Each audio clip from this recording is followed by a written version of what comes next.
ghosts and goblins, vampires and witches, candy and cider, scary stories, and even scarier movies.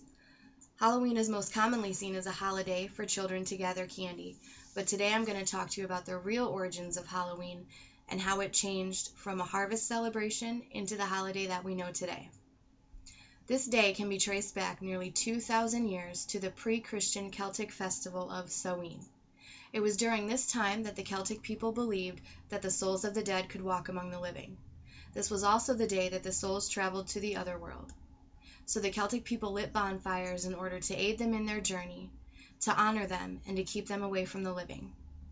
The Celtic people also believed that Samhain marked an ending of sorts because the weather was getting colder, so the livestock needed to be brought closer pastures, and the crops needed to be harvested and stored for the upcoming winter months.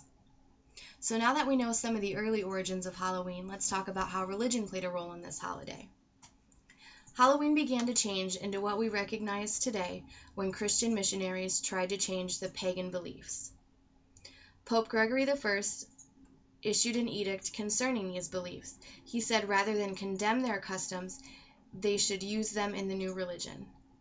For example, the Christian holiday of All Hallows Eve was assigned the date of November 1st. The purpose of this holiday was to honor all Christian saints and was meant to replace Samhain, but the pre-Christian beliefs lived on. The evening before All Hallows Day, or All Hallows Eve, October 31st, was a time of most activity. The people began to set out food and drink for the wandering spirits, and some even dressed up in masks in order to impersonate them and to avoid becoming possessed by evil spirits. Now let's talk about how Halloween came to America and morphed into the day we celebrate every October 31st. Halloween came to America in the late 1700s and early 1800s with the arrival of many English and Irish immigrants. It is through these cultures that Halloween changed into what we know today.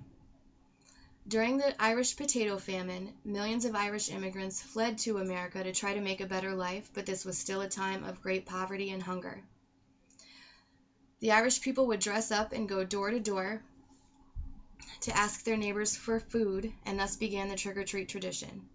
Additionally, the English people baked what they call soul cakes, and people, mainly poor people and children, went door to door, souling for these cakes, which is also a precursor to trick-or-treat traditions.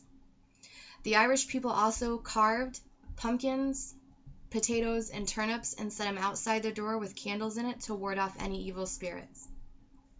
Halloween is most often seen as a holiday of candy and scary stories, but we now know that this holiday has roots in ancient pre-Christian traditions and that many of their beliefs carry on today.